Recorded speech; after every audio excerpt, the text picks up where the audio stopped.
Welcome back, welcome back, welcome back.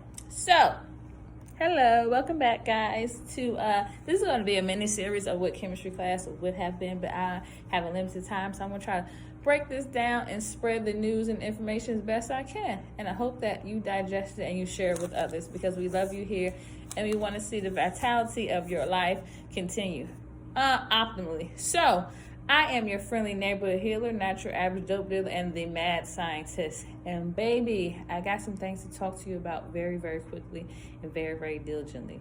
But listen, so we're going to cover some topics that may be taboo and people don't really want to talk about because they feel ashamed. Baby, don't be ashamed because it can happen to anybody. But let me let you know, I have been studying antiviral properties of herbs or plant material. Why? Because I'm going to make a tincture that's actually great for viral fighting defense. So when you have a virus, like the ones I'm about to name, I'm going to have a tincture that's great for you to heal from that. So what are we talking about? This beautiful illustration is a soursop tree, right? Grown in the West Indies. I specifically get these leaves from Grenada or Jamaica. This is a clove. Never mind what it looks like, and this is cinnamon. I'm not an artist. I don't claim to be. So what we got here is a combination of soursop, clove, and cinnamon. Why? They have antiviral properties, and together they are a banger. So what can they be used for? Let's get to it. HIV, HSV 1 and 2, influenza A and B, RSV, that nasty respiratory virus that kids do get when they are young, especially in the under 1 year old. Older people get it too. Hepatitis C, coronaviruses, specifically SARS-CoV-2. So, I saw a Jamaican woman talking about a formal or protocol she did, and I was just so interested in it. So, I've always known soursop leaf to be used for cancer fighting, being a cancer fighting type of plant material that you would want to go to if you had certain types of cancers. Didn't know much about the antiviral properties. Let's say I knew about it, but I didn't know. So, soursop leaf. I'm not going to chop the name up, but I'm going to give it a try. Annona muricata L is the soursop tree that blooms the fruit and the leaf, right? So, soursop grown in the Caribbean, which I call the West Indies, because that's what it actually is, and that's the historical name that I've been calling it for years. So, NIH has articles on soursop leaf, how it's good for antiviral properties, and also on clove oil, how clove oil is also great and has antiviral properties. And I'm going to throw Ceylon cinnamon in the mix. Don't want to have cassia because the cumin, you want to have Ceylon cinnamon. So these three together are a powerhouse for kicking ass out of any type of viral infection that you have. Well, the viral infection specifically that I'm speaking of. I'm going to do more research on if it is great for the common cold. But if this is the season where these things are going to be among us, baby, this combination is going to be for you and for me. Okay, so the bioactive compounds in soursop, we got some flavonoids. We have, and what's the flavonoid? Excuse me, guys, my hair is like doing all kinds of weird things. So flavonoids, something in soursop, a flavonoid, quercetin. Where can this also be found? In apples and onions. And onions, we know we make that cough syrup with the onions, but that's another story for another day. That is on my page. You can go and you can look that recipe or that remedy up. We also have alkaloids in soursop. An example is the berberine, and those are also found in Oregon grapefruit and bayberry and also golden seal. We have acetogenins. We have phenolic compounds like gallic acid, resveratrol, also found in grapes. We have lipophilic compounds because these viruses, for the most part, are lipid envelope. So the lipophilic compound, lipophilic meaning fat loving, it can help dissolve that. So basically, what can soursop leaf do? It can block viral entry. It can block inhibiting replication of the enzymes. It can disrupt the viral structure of the actual virus. It can alter host cell metabolism, and it can support immune defense. So blocking viral entry. Okay, and then we have inhibiting replication. So all those are what I listed in summary. There's a mechanism for all of them, but I'm not going to go through the mechanism because we don't have all that time today. So know that soursop leaf, big on antiviral, big on anti-cancer. But let's switch over to, and let's go to clove, because clove also has antiviral properties, and this has been studied by the National Institutes of Health as well. If you care to have any type of scientific research behind what you're talking about, I'm going to show you that as well.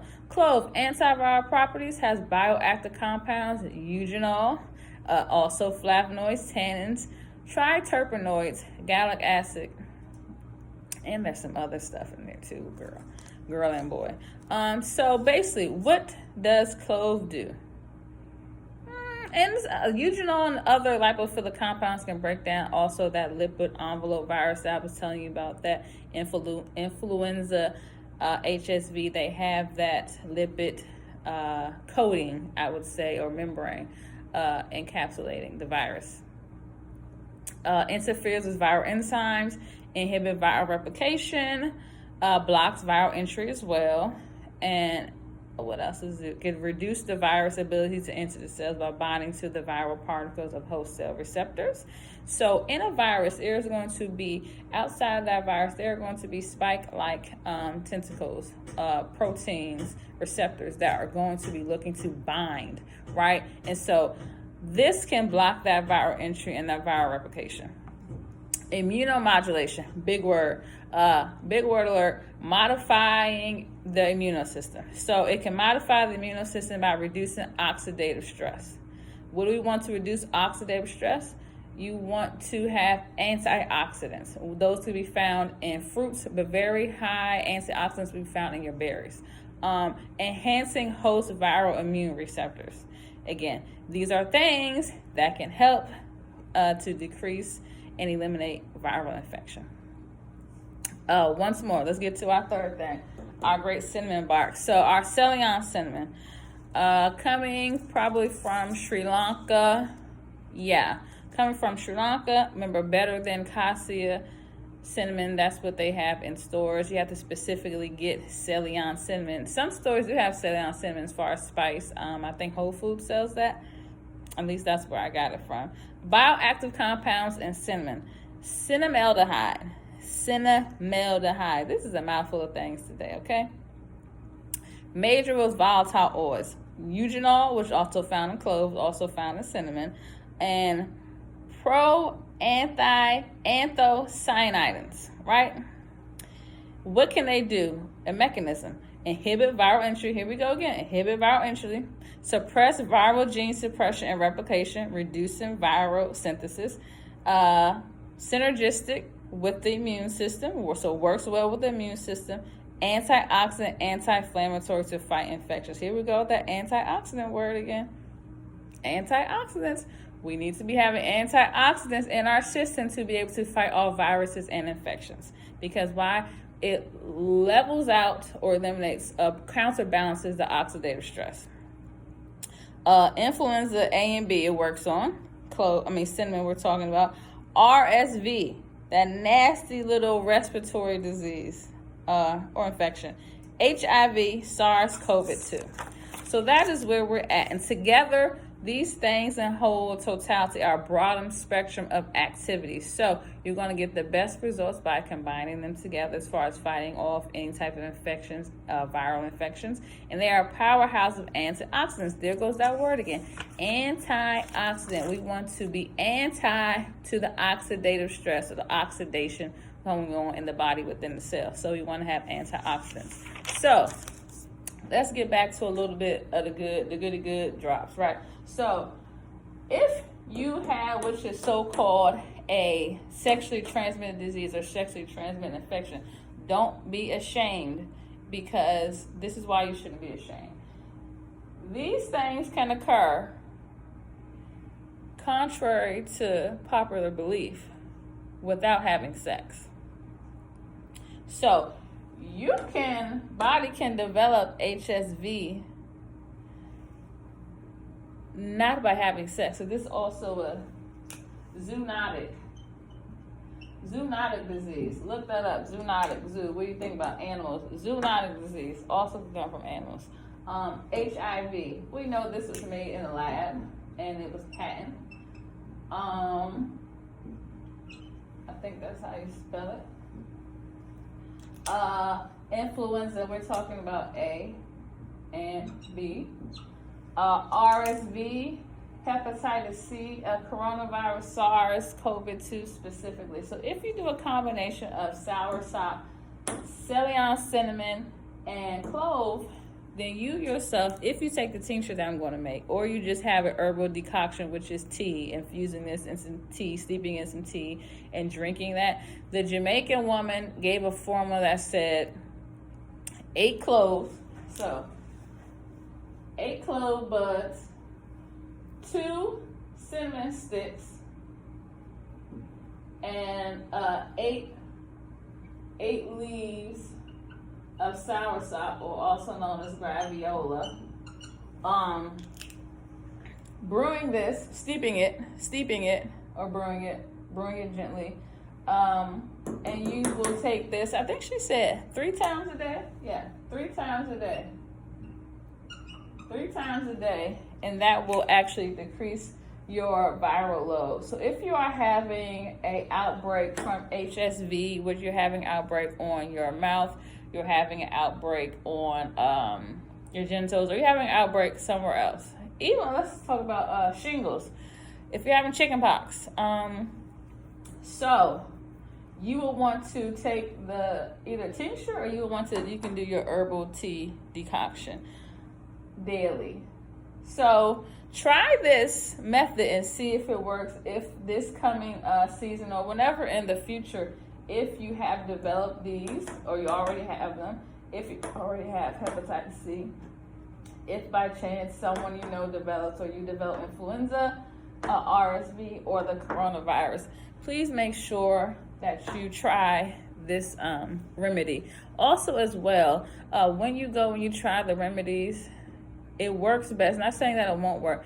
Everything is most effective when your body is at a more optimal state. So to get your body into a more optimal state for healing is best done when the body doesn't have a lot of digestion and metabolism to work with. So you're not eating a lot. If you are eating, you're eating very light foods like broths. You're drinking water. You're drinking 100% juice. You're eating fruits. Those would be the things that you would want to do when you're healing from any said type of viral infections. And specific foods you want to stay away from. And this is another topic. I'm going too long, but specific foods you want to stay away from, specifically when you are trying to heal from any HSV or any HSV outbreaks. You want to stay away from coconut, foods that are high in arginine. So you want to go low in arginine, high in lysine. So coconut, what is it? Avocado? Yeah, but that's all the time I have today. So again, I'm your friendly neighborhood healer, natural average dope dealer, and the mad scientist. And if you want to know more about this topic, then I will do a chemistry class, but you gotta drop the comments below and I'll put it on YouTube.